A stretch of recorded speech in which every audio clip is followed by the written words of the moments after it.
A dream. I saw a dream. A dream that wouldn't end. Over and over again, I repeated and corrected every mistake. But before I knew it, I lost count. I died over 100 million times. And yet there was still a place I wanted to reach. A wish I wanted to protect. No matter what, I had to save everyone.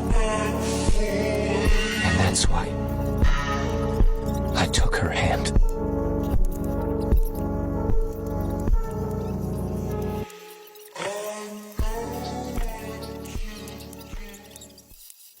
A dream. I saw a dream. A dream that wouldn't end. Over and over again, I repeated and corrected every mistake. But before I knew it, I lost count. I died over 100 million times. And yet there was still a place I wanted to reach. A wish I wanted to protect. And if somebody loved me like she do, if she do, yes she does. What to do if you make a mistake in your sketchbook? Girl, just cover it up. This is why I always use mixed media in my sketchbooks for every single piece base, because I make mistakes and I want to cover it up. So I used every medium possible that I can imagine to make my drawing look exactly like I want it to look. For example, on this page, I used this yellow piece of paper to glue on top of the drawing that I didn't feel like finishing. And I'm very happy that I put this piece of paper on it, because with the colors and the paint that I used on top of the piece of paper, it makes the spread look so much more colorful and so much more fun. So for this piece, I used colored pencil, I used paint marker, that's about it. But I did layer. At first I just used the colored pencil for a sketch and I thought it would just be a sketch, but then I decided to color it in with the paint markers. And then I decided I wanted to add some more shading, so I put colored pencils on top of that, and then I messed up a little bit, so then I put markers on top of that again. So just work in layers, you guys. Don't stop until it's perfect.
does everyone always look at you that way?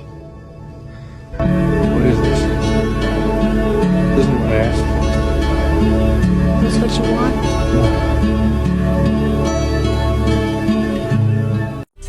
A dynamite turn to a million, then we all rich. That's just how I Be feel. the last one out to get this dough. No way, not one of you bucket-headed hoes. No way, hit the streets and we break the code. No way. Мы хотим съебаться с квартала, карма надала, я по криминалу, больше наланала я. Make money, money, make money, money, выбраться из трэпа ямы. Я смотрю прямо и мне нужны money. Make money, money, money, make money, money, make money, money, money, make money, money, make money, money, money, yeah. Мы хотим съебаться с квартала, карма надала, я по криминалу, больше наланала я. Make money, money, make money, money, выбраться из трэпа ямы. Я смотрю. That's pretty cool. Yeah, it's your whole life. So like even from your Past. parents' meeting, And you just fill it out? favorite holiday memory, biggest adventure I've ever had, my first crush. What's the last page? That's the end of it. What I think heaven will look like. I don't like that. Excuse me, here's the one before it. The day I transplant my mind into a new body that will last another 100 years. Oh my god. What? How to fill up empty space on your sketchbook page. Coral Reef Edition. You can draw blob and skinny ovals inside a circle to make a sand dollar shell. Then add lots of circles with a little black circle and messy circles inside. Then you can add some ovals that have a star on one end, more messy lines. Then I draw little frumpy tubes.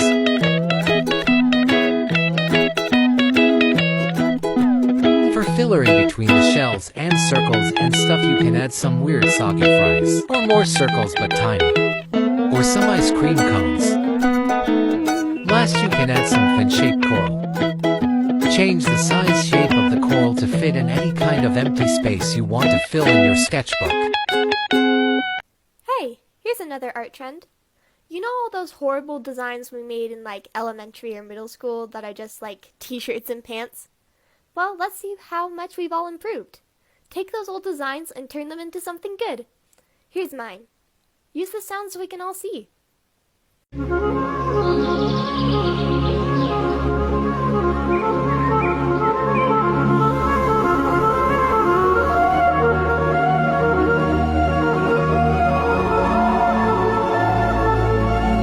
How's it going, guys? Today we're going to do something a little different. So we're going to be doing a practice session on 11 by 17 comic boards, and I'm going to do a simple portrait of Batman, and I'm going to use red pencil to start things off, kind of get everything plotted out and all the structure down. And I started doing this strategy, or using the strategy really recently, and it makes it to where once you actually put down the pencils, it's a much cleaner process, and it's easier to see where all your lines are going to go for the inking process. And lately I've just been using a regular mechanical pencil for my pencil, stage, and I just don't really think that you need anything crazy as far as pencils go in order to get good quality line work on pencils. And so we're going to do that. And I initially had the idea of putting a bat symbol up in the top left corner, but you're going to see we kind of abandoned that. And I'm going to use a nib and some ink, and I really love using a nib. It's just really satisfying, the texture and the feel of it as it's going across the comic board.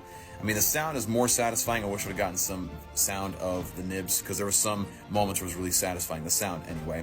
And then to fill in some of the more solid black areas, we're going to use a Copic black marker with 110 Special Black, as well as we're going to use the tissue paper method. Of course, for this one I use paper towels to kind of make it a little more rough, and using a white gel pen to get a good rain effect. And I just kind of went at it and stood over top of it and just went over top of it again and again and again. And then to get some kind of a mist effect, I went in with a toothbrush and some white paint and flicked it on there over and over and over again, just to try to get a good messy feel. And I think that's the best way I can describe this practice session. I want it to be messy, and I want it to allow myself to be a little more messy than I usually am, because I tend to be a very neat and clean in my artwork. And so I'm trying to break that barrier for me. But guys, if you appreciate this, let me know in the comments down below. Appreciate you.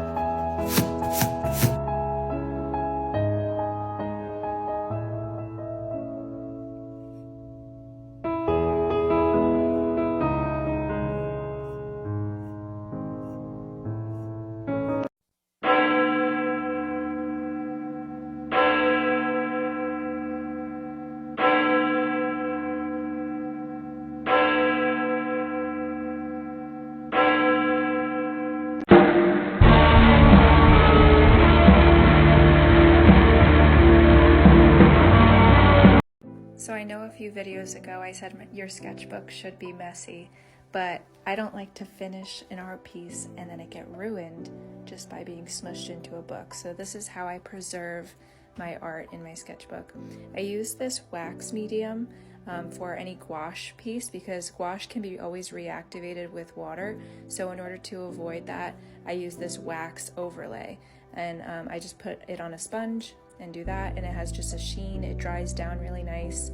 And then for oil pastel, I use this gel acrylic medium. I have no idea what it is, but it kind of makes it look like paint over top. And if I don't want that effect, I'll just use tracing paper over the sketch. And then for pencil, I use workable fixative, which I think is pretty common, but those are my little tricks.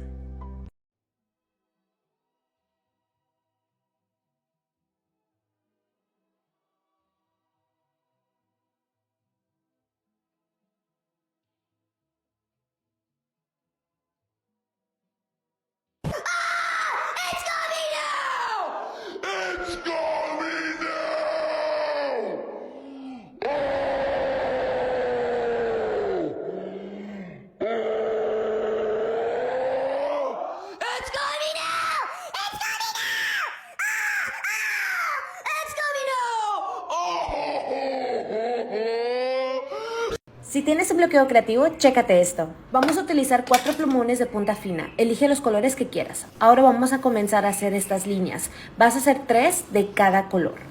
Y como recordatorio, no tiene que quedar perfecto. Ahora vamos a dibujar patrones dentro de las secciones. Con el color rosa yo decidí hacer estas líneas. Con el morado voy a hacer bolitas. Me di cuenta que es más fácil empezar por el contorno y después agregar los de adentro. Con este color naranja voy a empezar a hacer este tipo de curvas hasta llenar completamente la sección. Con el color azul vamos a hacer un bucle por el contorno primero y después vamos a irlo llenando hacia adentro. Te debe estar quedando algo así. Para esos espacios que están vacíos, vamos a rellenarlos de colores. Ya hemos completado otra página. Dale like y comenta si te gustó. Bye.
I fell asleep amid the flowers for a couple of hours on a beautiful day.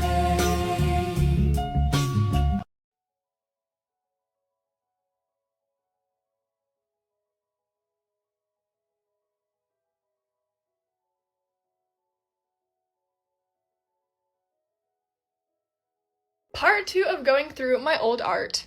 The first one we have is this nice sketch of a hawk. I guess this one's not actually that old. It was probably done like 2 years ago. Okay, even though this one isn't perfect, I do really like the idea for it. Like, the idea is really good. And I guess from far away it looks good. Just like up close, I'm like, you know what? This is definitely not like good quality watercolor that I used for this. But other than that, I think it's actually pretty cool. I just didn't sign it. I guess I forgot.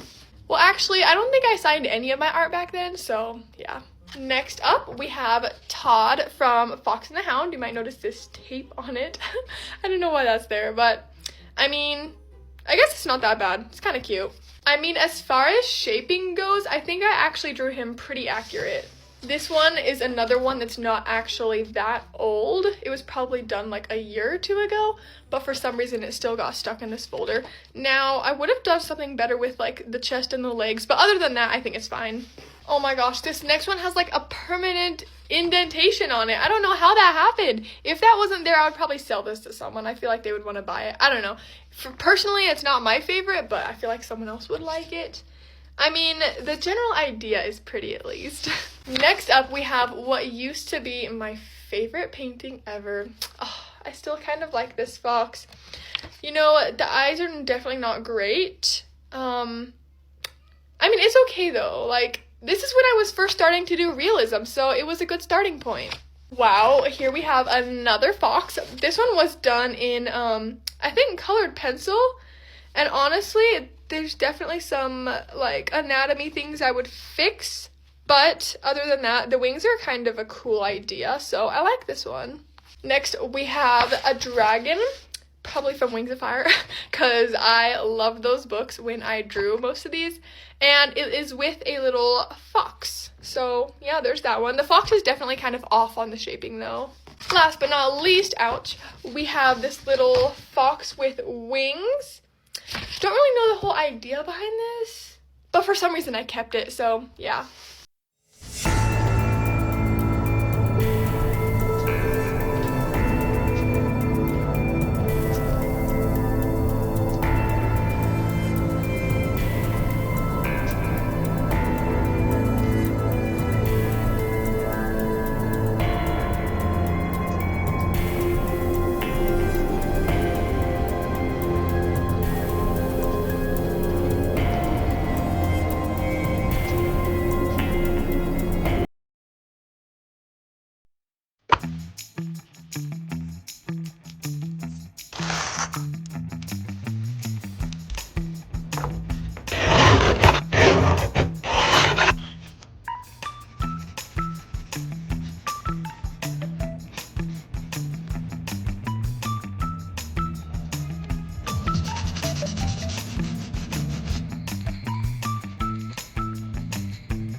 Why do I draw on book pages?